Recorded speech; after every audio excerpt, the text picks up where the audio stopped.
Hello, good afternoon, everyone. My name is Horacio Gonzalez Velez, and I'm here to present the work done with my student, Hima Govin, on benchmarking serverless workloads on Kubernetes. This is part of the CCGrid 2021 conference, and we all work for the National College of Ireland, specifically at the Cloud Competency Center. So I expect all of you to have some background on FAS and Kubernetes. I will provide some details on that. Then I will explain the architecture that it's being used for this benchmarking and how we have employed a realistic Azure dataset. It's an open dataset provided by Microsoft. Then I will discuss the results and their implications to real scenarios and or future work. So unless you have been in a desert island for the past 5 years, you haven't heard about serverless computing. Serverless computing has been deemed to become the next wave in cloud computing because it enables event-driven stateless function on abstracted OS containers. In reality, serverless may be a bit misleading because the execution is still happening on real servers, and this is part of the OS containers. Typically, serverless is divided into two main branches. Backend as a service, which implies databases, authentication, storage, and the most popular one, which is function as a service, commonly known as FAS. FAS implies the use of generic code snippets, code servers, and it's by far the most popular part of that.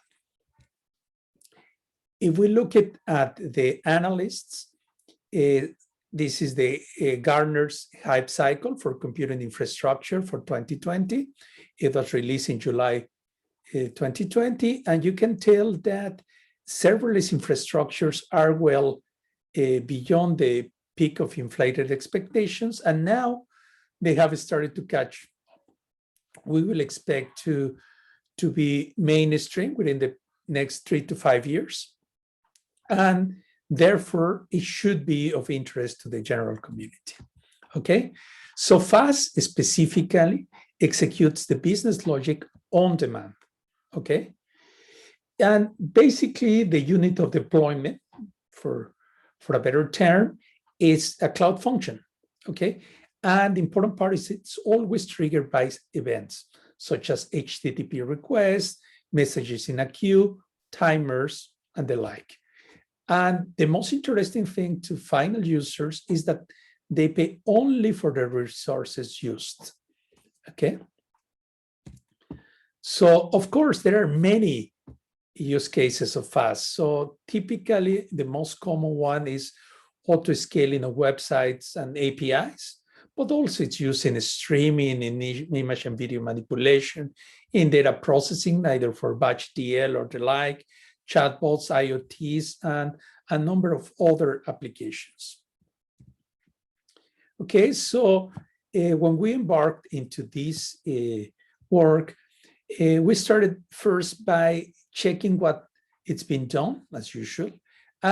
We discovered that a number of FAS offerings were of the type enterprise and typically deployed on public clouds. As you may know, Google, AWS, Azure, IBM have already got a FAS offering, okay?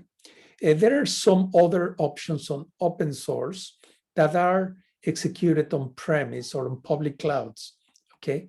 So ideally, what we are looking at here is to have a high availability Kubernetes FAS framework, which is going to be deployed on private OpenStack. So a private cloud based on OpenStack. We have been using serverless functions from an Azure production data set, which is publicly available. It's an open data set, was released by Microsoft in 2019. And the idea is to find the correlation between concurrency and response time on different workload patterns. So that's what we are here doing. Open Kubernetes fast. We're benchmarking this Azure production data set, and we try to find the correlation between concurrency and response time. Since we were looking at an open source infrastructure, we started to evaluate the different options. And basically, we checked 12 different possibilities. Those possibilities included, as you can see, Kubeless, Fission, and OpenWhisk, and a number of others. We discovered that OpenFast is, according to the GitHub stars, the active code base, its open source license, which is the MIT open source license and Google Trends. It was the most widely used and the strongest to what we were going to be doing. So from that perspective, we decided to choose OpenFast.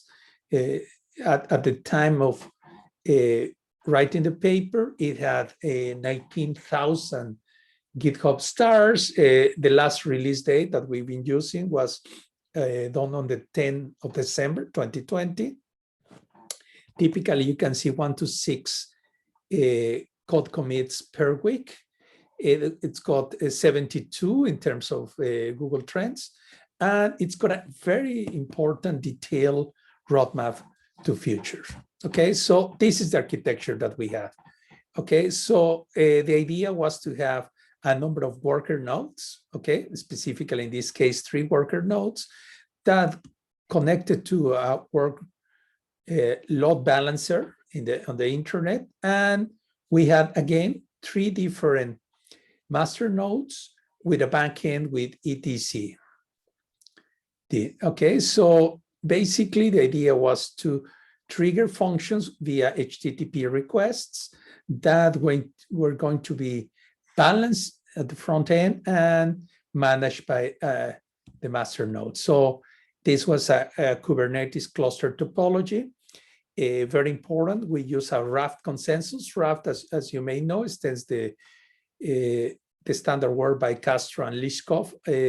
And basically it supports a minimum of n-1/2 partitions and can do a quorum of n/2 + 1, okay? And the master is used for maintenance and administration. Specifically, etcd is a distributed key value store. So this is the main architecture that we have. Okay, our main evaluation was done in terms of response time, throughput, success rate, and scalability. In order to emulate the workloads extracted from the Azure dataset, we have used Quicksort so that it can be injected to have the workloads that we require. We use HTTP triggers, basically for synchronous invocation. And we have used 2 tools, JMeter, such that we could emulate exactly the Azure dataset, and BlazeMeter, particularly for throughput. And we use a scalable transactions per second, 10, 20, 30, 40, and 50. More on the Open Azure dataset. Basically, this dataset has the 50% of the functions, the execution time of the functions included in this dataset. It's less than 1 second. Okay, 50% of those are less than 1 second, and 96% of those functions included, their execution time is less than 60 seconds, less than a minute, less or equal than a minute.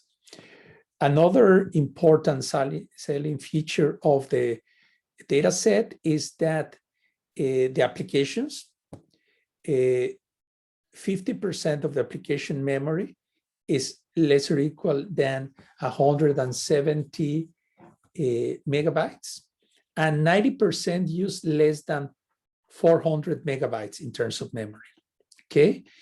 The applications are composed, 54% of them, by just one function, okay? So over half of the applications are just one function, and 95% of them are no more than 10 functions. Okay, so the whole applications, including in this data set, includes done.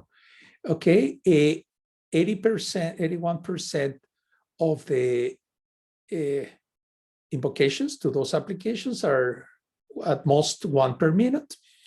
64% of those are triggered by an HTTP and 29% by timers.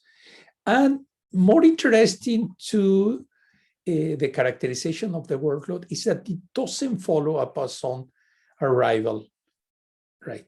Okay, so that's a very important one, because typically characterizations always assume tacitly a Poisson distribution. And in this case, this is a realistic data set and doesn't have a Poisson distribution.